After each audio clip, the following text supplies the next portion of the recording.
Shalom Bapak Ibu yang dikasihi oleh Tuhan. Sungguh suatu anugerah yang luar biasa kalau hari ini kita boleh bersama-sama ada di dalam hadirat Tuhan, membuka hati kita untuk meninggikan Yesus Tuhan yang besar, yang saat ini kita boleh rayakan ketika Dia naik ke surga, tetapi Dia tidak meninggalkan kita. Dia akan memberikan Roh Kudus-Nya untuk setiap kita. Mari persiapkan hati kita, buka hati kita. Kita mau datang kepada Tuhan. Sungguh kami naikkan pujian syukur kami kepadamu Tuhan. Dan kami akan tetap terus meninggikan Engkau. Engkau Yesus yang sudah naik ke surga. Bukan untuk meninggalkan kami, tetapi Engkau menjanjikan kami Roh Kudus yang akan turun atas kami, memenuhi kami dengan kemurahan, kemuliaan, mujizat-Mu yang dahsyat. Oleh karena itu Tuhan, kami siap memuji Engkau, Allah yang dahsyat. Ini kerinduan kami Tuhan.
biar Engkau yang akan terus memenuhi kami. Haleluya Yesus. Yes Lord.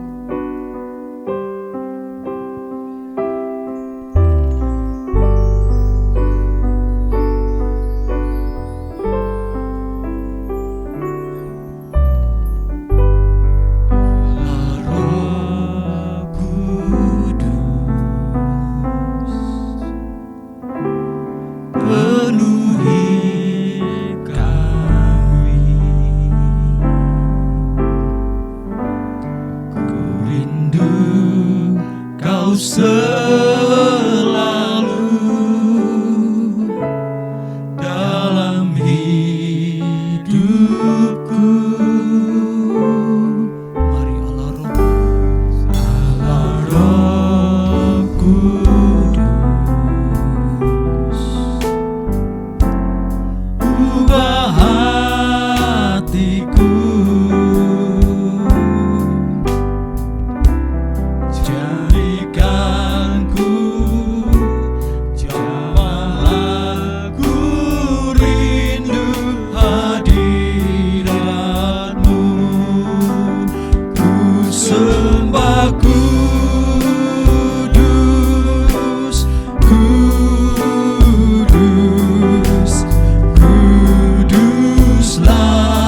Bapa Surgawi, kami bersyukur pada kesempatan ini kami boleh menaikkan pujian penyembahan kami. Kiranya semua boleh menyukakan hati Tuhan. Dan biarlah kami boleh membulatkan hati untuk takut akan Tuhan. Kami boleh mendengar kebenaran firman-Mu. Roh Kudus urapi kami semua. Mampukan kami mengerti akan pesan Tuhan dan melakukannya dalam hidup kami. Kami membuka hati kami untuk kebenaran firman-Mu Tuhan. Urapi dan kuduskan hamba-Mu juga. Pakai hamba-Mu untuk menyatakan isi hati-Mu. Di dalam nama Tuhan Yesus, dengan penuh sukacita kami menyambut firman-Mu. Haleluya. Sama-sama kita katakan, amin. Shalom Bapak Ibu yang kasih Tuhan. Senang sekali menjumpai Bapak Ibu kembali. Doa saya Bapak Ibu dalam keadaan sehat dan baik-baik saja tentunya ya. Nah, pada perayaan hari kenaikan Tuhan Yesus saat ini, saya mau mengajak kita semua mendengar kebenaran firman Tuhan. Yang saya beri judul, Pergi untuk Kembali. Ini bukan judul sinetron loh saudara, ini bukan judul lagu juga. Tetapi ini adalah satu bukti nyata bahwa Tuhan Yesus yang kita sembah itu adalah Tuhan yang hidup, yang akan datang kembali menjemput kita. Maut tidak mengalahkannya, tetapi justru sebaliknya, maut dikalahkan olehnya. Saya ajak kita semua membuka firman Tuhan dari Yohanes 14 ayat 1 sampai yang ketiga bersama-sama ya. 1, 2, 3. Janganlah gelisah hatimu, percayalah kepada Allah, percayalah juga kepadaku. Di rumah Bapakku banyak tempat tinggal. Jika tidak demikian tentu aku mengatakannya kepadamu, sebab aku pergi ke situ untuk menyediakan tempat bagimu. Dan apabila aku telah pergi ke situ dan telah menyediakan tempat bagimu, aku akan datang kembali dan membawa kamu ke tempatku, supaya di tempat di mana aku berada, kamu pun berada. Amin. Sedikitnya ada 3 hal saudara yang akan saya sampaikan buat kita semua pada kesempatan ini. Yang pertama adalah Yesus memberi damai di tengah kegelisahan. Dalam ayat 14 ayat yang pertama tadi dikatakan, janganlah gelisah hatimu, percayalah kepada Allah, percayalah juga kepadaku. Tuhan Yesus justru yang menjadi jawaban buat kita semua. Dan Tuhan Yesus tahu bahwa manusia yang berdosa itu pasti mengalami ketakutan, kekhawatiran, kegelisahan di dalam hidupnya. Oleh karenanya Tuhan Yesus mengatakan di sini, janganlah gelisah hatimu. Tapi Tuhan Yesus bukan cuma mengatakan, Tuhan Yesus bukan cuma meminta kita tidak gelisah tanpa memberikan jawaban. Tetapi justru Tuhan Yesus memberikan jawaban, memberikan damai kepada kita. Dengan cara apa? Dia tahu saudara, manusia sudah jatuh dalam dosa. Tidak ada seorang pun yang benar, karena upah dosa juga adalah maut. Ya, semua manusia sudah kehilangan kemuliaan Allah. Dan Tuhan Yesus sendiri yang datang dari surga. Dia tidak menganggap kesetaraan dengan Allah sebagai milik yang harus dipertahankan. Mengosongkan diri, mengambil rupa seorang hamba, menjadi sama dengan manusia. Dalam keadaannya sebagai manusia dia rela mati, bahkan mati di kayu salib. Dia dikuburkan dan pada hari yang ketiga dia bangkit dari antara orang mati. Dia naik ke surga, menyediakan tempat bagi kita semua. Tuhan Yesus punya alasan dan punya kekuatan yang membuktikan kenapa kita tidak perlu gelisah. Karena dialah yang menjadi jawaban. Dan di sini dikatakan dengan jelas ayat 1 tadi. Janganlah gelisah hatimu, percayalah kepada Allah. Percayalah juga kepadaku. Haleluya saudara. Kalau kita percaya kepada Tuhan, maka kita menerima keselamatan yang dari Tuhan. Kita sungguh-sungguh hidup di dalam Tuhan. Dan kita akan mendapatkan damai dari Dia. Dunia ini sedang menjanjikan hal-hal yang tidak pasti. Tidak ada yang tetap di dunia ini saudara. Ya, tetapi yang Tuhan sediakan justru bagi kita adalah sebuah kepastian. Sehingga kita tidak perlu gelisah lagi. Dalam Filipi 4 ayat yang ke-6 dikatakan, janganlah hendaknya kamu khawatir tentang apapun juga. Tetapi nyatakanlah dalam segala hal keinginanmu kepada Allah. Dalam doa dan permohonan dengan ucapan syukur. Jangan kita khawatir tentang apapun juga. Berdoa kepada Tuhan dengan hati yang percaya, penuh ucapan syukur. Ya, maka semuanya akan terjadi dalam hidup kita. Jadi poin yang pertama saudara, Tuhan Yesus bukan cuma menghilangkan kegelisahan, tetapi dia memberikan damai dalam hati kita. Kenapa? Karena melalui iman, oleh karena kasih karunia kita menerima keselamatan di dalam Tuhan. Ya. Tuhan sendiri memberikan kekuatan kepada kita. Dia mengangkat kekhawatiran dalam hidup kita. Ya, jangan biarkan kegelisahan menguasai kita, tetapi sebaliknya lebih percaya kepada Tuhan. Hidup bergantung, beriman kepada Dia. Maka kekuatan yang baru dari Tuhan senantiasa menguatkan kita. Yang kedua, saudara, bahwa Yesus menyediakan tempat bagi kita. Yohanes 14 ayat 2 tadi dikatakan, di rumah Bapakku banyak tempat tinggal. Jika tidak demikian tentu aku mengatakannya kepadamu, sebab aku pergi ke situ untuk menyediakan tempat bagimu. Yang menyediakan tempat ini adalah Tuhan sendiri, saudara. Bukan raja dunia, bukan presiden, atau bukan siapa orang hebat, bahkan pemerintahan, bukan. Tapi yang menyediakan adalah Tuhan Yesus, Raja segala raja. Sebuah kepastian buat kita yang percaya bahwa Dia memberikan satu tempat bagi kita di rumah Bapa. Dalam 2 Korintus 5 ayat yang pertama dikatakan, karena kami tahu bahwa jika kemah tempat kediaman kita di bumi ini dibongkar, Allah telah menyediakan suatu tempat kediaman di sorga bagi kita. Suatu tempat kediaman yang kekal, yang tidak dibuat oleh tangan manusia. Kekekalan bagiannya, saudara. Oleh karenanya, di poin yang kedua ini, Tuhan menyediakan tempat buat kita di dalam kekekalan. Fokuskan hidup kita kepada kekekalan. Jangan cuma fokus sama hal-hal kebutuhan sehari-hari. Makanan, minuman, pakaian, lalu kesibukan-kesibukan, lalu semua kebutuhan-kebutuhan yang lain, bahkan keinginan-keinginan yang lain. Jangan fokus kepada itu, tapi fokus kepada kekekalan. Karena hidup kita di dunia cuma sementara, bukan? 70-80 tahun. Kalau lebih pun katanya kan kesukaan kebanggaannya adalah kesukaran dan penderitaan. Saudara, saat ini kita boleh arahkan hati kepada kekekalan. Karena ada sebuah rumah, sebuah tempat di rumah Bapa yang Tuhan sendiri sediakan. Dan yang menyediakannya adalah Tuhan Yesus sendiri. Ya. Yang ketiga, saudara, yang terakhir, bahwa Yesus akan datang kembali. Dalam Yohanes 14 ayat yang ketiga dikatakan, dan apabila aku telah pergi ke situ dan telah menyediakan tempat bagimu, aku akan datang kembali dan membawa kamu ke tempatku, supaya di tempat di mana aku berada, kamu pun berada. Wow, dahsyat sekali, saudara. Tuhan Yesus sendiri yang akan datang kembali menjemput kita, saudara. Sama seperti ketika Tuhan Yesus menyadari manusia berdosa. Dia mengosongkan diri, dia merupa seorang hamba, dia turun oleh karena kasihnya, oleh karena inisiatif Bapa sendiri untuk menyelamatkan kita.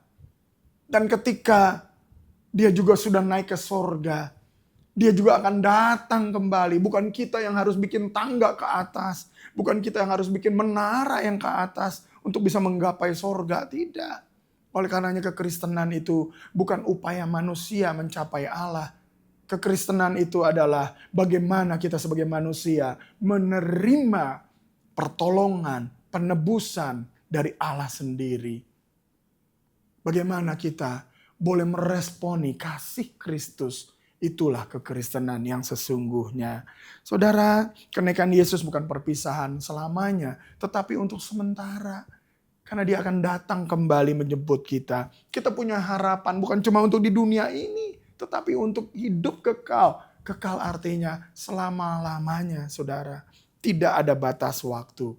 Dan seperti apa kedatangan Yesus nanti yang kedua kali? Dikatakan dalam Kisah Para Rasul 1 ayat yang ke-11. Dan berkata kepada mereka, hai orang-orang Galilea, mengapakah kamu berdiri melihat ke langit? Yesus ini yang terangkat ke sorga, meninggalkan kamu akan datang kembali dengan cara yang sama seperti kamu melihat dia naik ke surga. Jadi Yesus sendiri akan datang kembali menjemput saudara dan saya yang percaya. Nah, saudara, pada kesempatan ini kita sudah menerima firman Tuhan. Tinggal bagaimana kita meresponinya. Apakah kita mau tetap menjaga hidup kita, tetap percaya kepada Tuhan. Sehingga kita tidak dikalahkan oleh kekhawatiran, ketakutan, ketidakpastian. Bahkan dunia yang semakin mencekam ini. Orang bukan perang dengan cara fisik lagi, tetapi dengan senjata yang luar biasa. Bahkan dengan senjata biologis, senjata kimia, dan lain-lain. Hari-hari ini mengerikan memang. Keadaan ekonomi juga tidak baik-baik saja. Tetapi saya mau katakan, Tuhan Yesus hari ini juga mengatakan pada kita, jangan gelisah hatimu. Percayalah kepada Allah dan percayalah juga kepadaku. Tuhan Yesus mau kita percaya kepada Dia. Dia yang memberikan jaminan bagi kita semua. Pada kesempatan ini saudara, buang semua kekhawatiran kita, kegelisahan kita. Dan kita datang kepada Tuhan dengan penuh iman. Kita percaya bahwa Tuhan Yesus hidup. Dia bangkit dari antara orang mati dan dia naik ke surga. Menyediakan tempat buat kita. Ya. Dan kita juga percaya kita punya tempat kekal. Sehingga kita juga memikirkan, mengarahkan hati kepada kekekalan. Bukan urusan-urusan yang habis oleh ngengat dan karat, saudara. Biar hati kita terfokus kepada Tuhan lebih lagi. Ya, kita mau sungguh-sungguh. Dan kita juga mau berjaga-jaga, saudara. Kita mau sungguh seperti wanita bijaksana yang menjaga pelitanya tetap menyala. Jangan biarkan padam, saudara. Biar roh kita tetap menyala-nyala dan tetap melayani Tuhan. Hingga pada waktunya nanti Tuhan Yesus datang kembali menjemput kita. Kita dalam keadaan layak. Dalam keadaan yang siap. Sehingga kita akan menerima sebuah upah untuk hidup di dalam kekekalan bersama Dia. Pada kesempatan ini saudara, kalau engkau mau sungguh percaya dan kau mau datang kepada Tuhan, kita boleh sama-sama berdoa. Dan kita boleh sungguh menerima Yesus dalam hidup kita. Bagi yang belum percaya, ya mungkin selama ini belum memiliki iman percaya kepada Tuhan Yesus. Belum menjadi orang Kristen mungkin. Ya. Atau sudah menjadi orang Kristen tetapi belum pernah mengundang Yesus sebagai Tuhan Juru Selamat secara pribadi. Biar pada saat ini kita buka hati untuk menerima Tuhan. Dan kita boleh sungguh menjadi percaya dan lebih percaya lagi pada Tuhan. Mari kita satukan hati kita berdoa. Bapak Surgawi, terima kasih untuk firman-Mu Tuhan. Kami percaya bahwa Yesuslah yang memberikan damai di tengah kegelisahan yang ada. Tuhan Yesus menjadi jaminan bagi kami semua. Karena Engkau bukan Allah yang mati, tetapi Engkau bangkit dari antara orang mati. Engkau naik ke surga. Engkau membuktikan bahwa Engkau mengalahkan maut. Engkau membuktikan bahwa Engkau adalah pencipta langit dan bumi. Terima kasih Tuhan. Kami tidak mau takut lagi, kami tidak mau kalah dengan masalah, pergumulan, kesukaran apapun. Biar tidak ada kekhawatiran, kegelisahan, ketakutan lagi yang mengalahkan kami. Mulai saat ini kami mau percaya dan bergantung hanya kepada Tuhan. Karena di dalam Tuhan ada kepastian, di dalam Tuhan ada kekuatan, di dalam Tuhan ada pertolongan yang nyata. Terima kasih juga Tuhan, karena Engkau menyediakan tempat dalam kekekalan bagi kami. Satu tempat di mana ngengat dan karat tidak dapat merusakkannya. Buat supaya hati kami terus terfokus kepada kekekalan Tuhan. Kami tidak disibukkan oleh hal-hal duniawi. Tetapi kami terus fokus kepada hal-hal rohani. Sehingga hidup kami boleh semakin bertumbuh secara rohani di dalam Engkau. Kami semakin dewasa, semakin kuat di dalam Engkau Tuhan. Dan terima kasih Tuhan. Berikan juga kepada kami hati yang baik, hati yang taat, hati yang percaya, hati yang tulus dalam mengikut Engkau. Sehingga kami boleh sampai akhir, kami tetap berjaga-jaga, minyak kami tetap tersedia, pelita kami tetap menyala-nyala Tuhan. Karena kami percaya Engkau yang ada dan menguatkan kami, Engkau yang terus membimbing kami, Engkau yang menolong kami, akan datang menjemput kami. Inilah kami semua Tuhan, biarlah Engkau yang terus membawa kami untuk semakin melekat kepadamu. Berikan kepada kami hati yang haus dan lapar akan Engkau senantiasa. Buat supaya kami boleh terus semakin bergiat-giat dalam mencari pengenalan yang benar akan Engkau. Dan mengikut Engkau dan melayani Engkau. Di dalam nama Tuhan Yesus kami juga berdoa bagi setiap jemaat-Mu yang sedang mengalami pergumulan. Yang lemah boleh dikuatkan. Yang terikat boleh dilepaskan. Yang berbeban berat diberikan kelegaan. Yang sakit oleh bilur-bilur Yesus disembuhkan. Bahkan yang mengalami pergumulan berat, yang seolah tidak ada jalan, Tuhan buat jalan bagi kami. Di dalam nama Tuhan Yesus. Bapa kami juga berdoa bagi Indonesia, Hati raja seperti batang air di tangan Tuhan. Kiranya Tuhan memberikan roh yang takut akan Allah senantiasa bagi pemimpin kami di tingkat pusat sampai ke daerah. Sehingga sungguh lawatan Allah dinyatakan. Curahkan hujan keselamatan. Curahkan juga hujan pertobatan bagi bangsa ini. Sehingga Indonesia boleh dipulihkan oleh karena kasih-Mu Tuhan. Kami berdoa untuk gereja Betel Indonesia. Pemimpin kami Tuhan di tingkat pusat. Di Indonesia bahkan di luar negeri. Dari mulai pimpinan BPP sampai seluruh jemaat-Mu dimanapun berada. Berikan kepada kami kesehatian untuk menuntaskan amanat agung Tuhan Yesus. Untuk kami boleh terus bergiat-giat melayani Engkau Tuhan. Inilah doa-doa kami Tuhan. Kiranya Engkau yang mendengar menjawab jauh lebih banyak, lebih besar daripada apa yang kami doakan dan mintakan. Datanglah kerajaan-Mu, jadilah kehendak-Mu dalam hidup kami, keluarga kami, bahkan kota bangsa kami, bahkan seluruh dunia Tuhan. Terpuji nama-Mu, segala pujian, hormat, kemuliaan hanya bagi-Mu Tuhan. Di dalam nama Tuhan Yesus, haleluya. Mari Bapak Ibu kita angkat kedua tangan, arahkan hati pada Tuhan. Tuhan memberkati dan melindungi engkau. Tuhan menyinari engkau dengan wajahnya dan memberi engkau kasih karunia. Tuhan menghadapkan wajahnya kepadamu dan memberi engkau damai sejahtera. Terimalah dan bawalah berkat berlimpah dari Allah Bapa dalam cinta kasih pengorbanan teladan Tuhan Yesus, penyertaan kuasa kemenangan, sukacita dari Roh Kudus menyertai engkau mulai saat ini sampai selama-lamanya. Terimalah juga segala berkat yang menyertainya.